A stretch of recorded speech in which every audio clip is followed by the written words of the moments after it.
truly horrifying case that involved a impaired ambulance driver under the influence of drugs, passing out while driving the ambulance. Hey, this is Jake on Medic 211. Sure. I was driving and it just, I needed college drive just because I was getting drowsy. Well, I will let you go then, okay? Robert Owen starts having a massive heart attack, screaming for help. Nobody could hear him, including Steele, who still passed out in the back. Hempsey had plenty of warning. The driver was unfit. Had him reported that morning as impaired by a fellow coworker and put him in the ambulance anyway.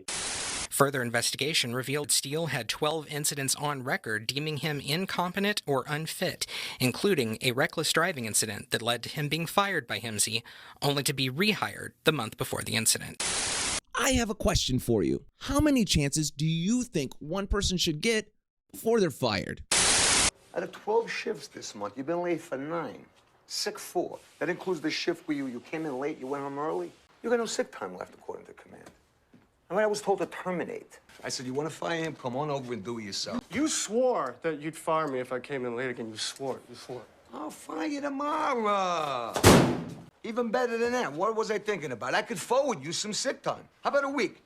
Well, if your name is Jacob Steele and you work at Huntsville Emergency Medical Services, the answer to that question is 12. 12 chances. Oh, and those 12 chances? Well, that was before this incident. Not only that, one of his own coworkers reported him intoxicated to a supervisor on the day in question. Holy shit. This lawsuit is massive because the choice for this ambulance company to look the other way may very well have cost this elderly man his life.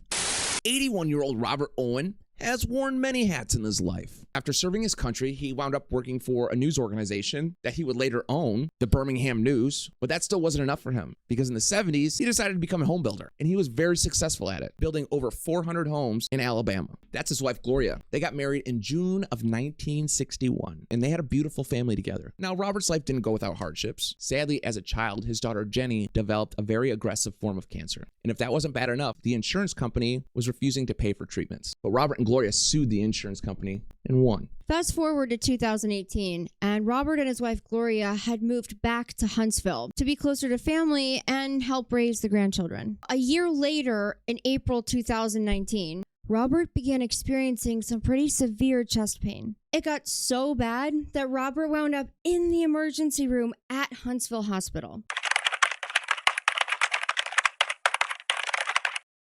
While Robert was in the emergency room at Huntsville, the doctors ran a battery of tests, and it was decided that Robert needed to be transferred 100 miles away to the University of Alabama Hospital for a higher level of care. Now, two things needed to happen during this transfer from Huntsville Hospital to the University of Alabama Hospital in Birmingham. Number one, Robert needed to go by ambulance because of the seriousness of his condition. Number two, Robert needed to be transported at a level called ALS, which stands for Advanced Life Support. And in layman's terms, what that means, at a minimum, the ambulance coming to transport Robert needed to be staffed by at least an EMT basic and a paramedic. And the paramedic needed to be the one in the back with Robert during the transport, due to his higher level of training and education. Here you can see a quick rundown of the difference between a BLS run and an ALS run. Paramedics' higher level of training is specifically geared around cardiac care and intervention, as well as medication administration. And that's what sets apart an EMT from a paramedic, among other things. Huntsville Hospital wound up calling Hempsey Ambulance Service to provide the transport for Robert. Hempsey, which stands for Huntsville Emergency Medical Services Incorporated, would send paramedic Calvin Hoy and EMT Jacob Steele to pick up Robert at Huntsville Hospital. Because this was an ALS run, paramedic Calvin Hoy was to be in the back during the transport, which is how the transport started. As you can see the crew here about to leave Huntsville Hospital. But notice EMT Jacob Steele up front. He's looking a little sleepy. Now, unbeknownst to Robert and his family, who were following behind the ambulance to UAB Hospital, the driver, EMT Jacob Steele, had been reported to one of his supervisors as being possibly intoxicated that same morning. But nothing was done. Okay, we'll give it just a few minutes and we'll see what's going on. Probably next week.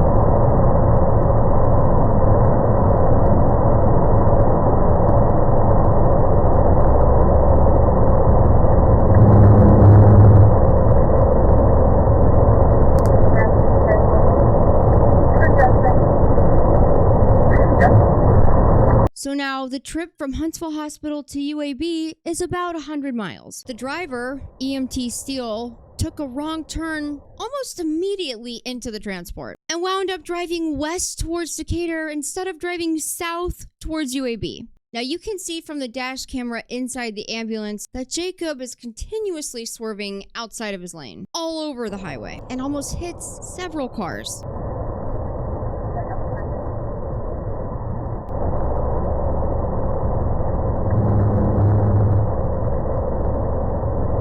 And also appears to have some trouble staying awake.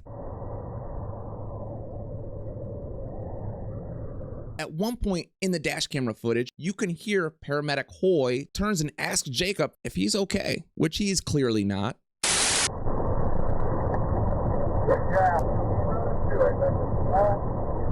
Not really. Oh, no. And right around this same time, Jacob realizes he's going the wrong way. It would take Jacob almost hitting another truck before he decided to pull over the ambulance and tell paramedic Hoy that he could no longer drive because he was tired. Yeah.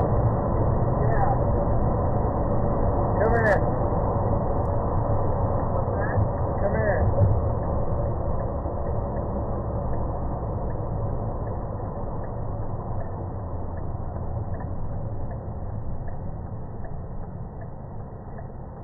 What's going on? I'm too tired. Huh? I'm too tired. You too tired? Yeah. I'm drifting. Now, obviously, this is a problem because Jacob can't necessarily switch with Calvin because, again, this is an ALS run and Jacob is an EMT. So while on the side of the road, paramedic Hoy calls his supervisor, Christopher Nunley, and tells him that Jacob can no longer drive. The right thing to do here is Hemsey Ambulance Service should have sent out another crew to their location and had Jacob switch out with another EMT. But that's not what happened. Instead, Supervisor Nunley told paramedic Hoy to just go ahead and switch with Jacob and have him go in the back with the patient. Completely against protocol and the order from the transporting physician.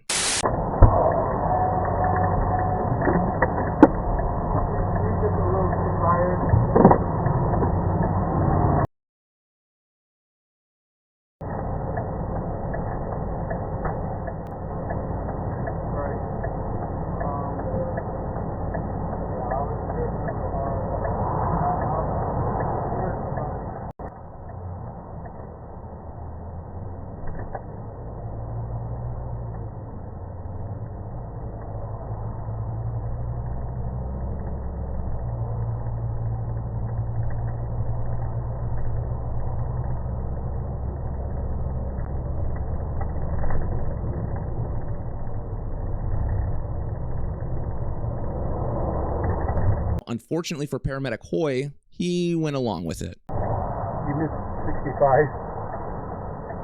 Oh, wow. Yeah. Yeah, that's how tired I am. We're like heading into Decatur.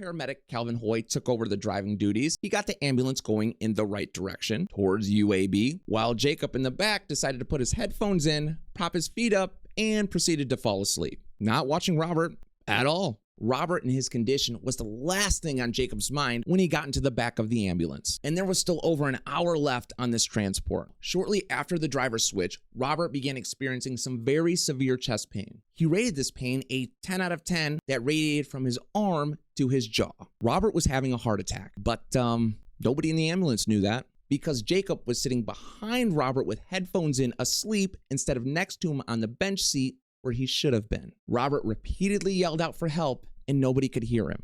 It would take some time, but paramedic Hoy finally heard Robert in the back crying out that he was having severe pain. So he pulled over. On the side of the highway, paramedic Hoy proceeded to get into the back of the ambulance only to find Jacob sleeping.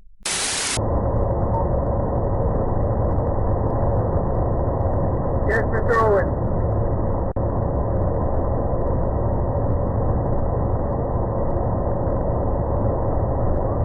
Yes.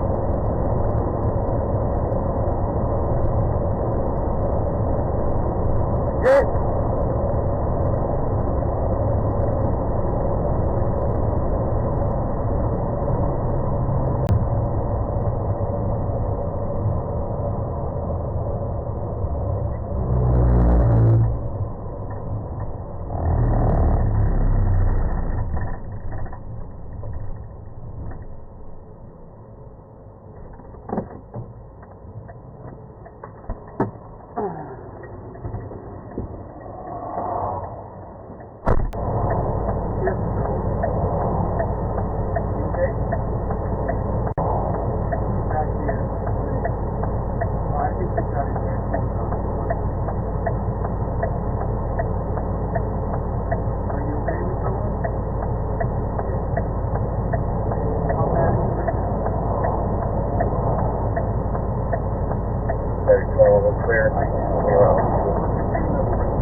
When we get to Birmingham,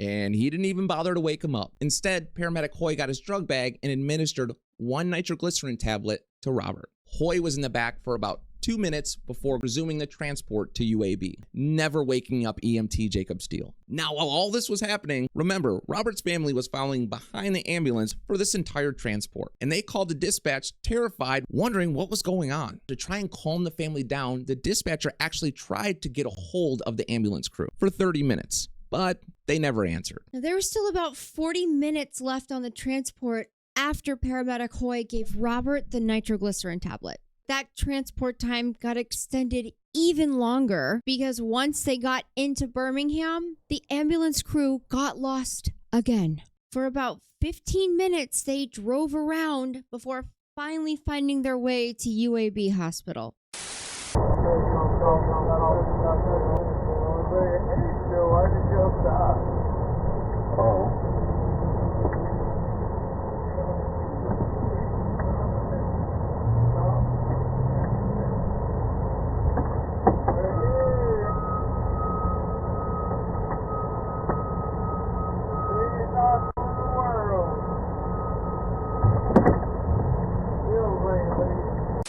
You can hear in this recording, EMT Jacob Steele calls the dispatcher back when they get to UAB Hospital, and he sees he has 30 missed calls. How do you think Jacob sounds on the phone?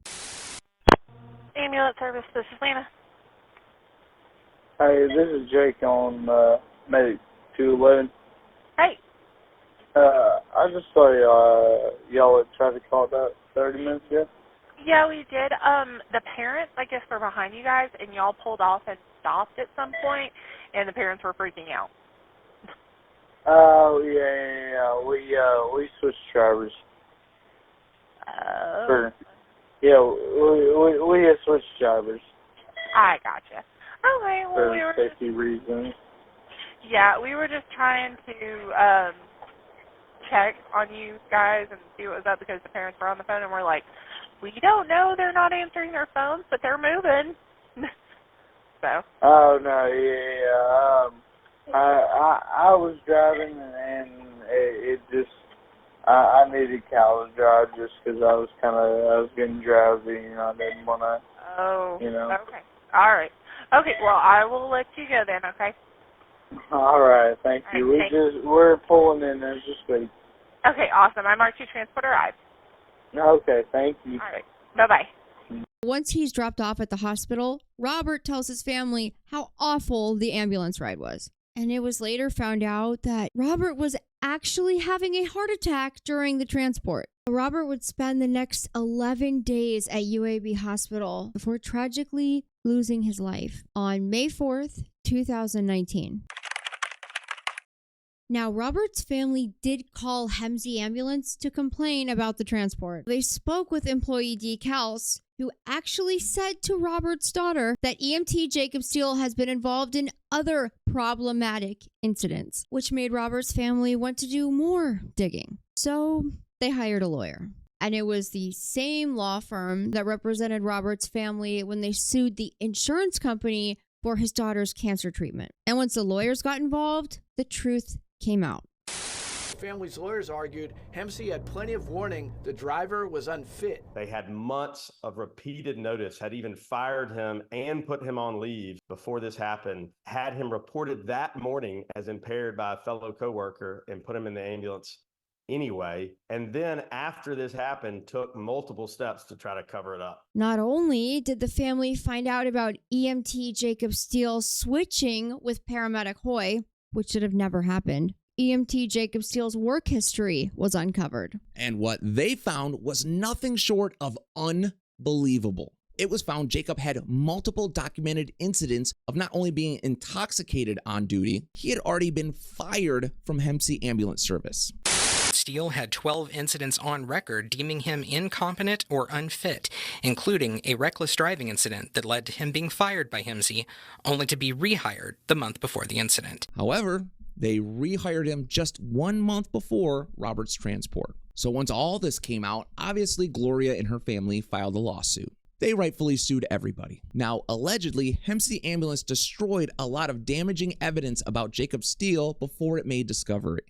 His lawyers argued Hemsey had plenty of warning the driver was unfit. And then after this happened, took multiple steps to try to cover it up. And the stuff they didn't destroy? The lawyers for Hemsey Ambulance Service fought tooth and nail to keep all of Jacob's work history and misconduct out of the trial. But thankfully, they were not successful. Now, it would take 5 years, but this case did in fact go to trial. And that trial lasted for about 10 days. When it was over, it set a record in Limestone County. The jury awarded Gloria and her family $15 million.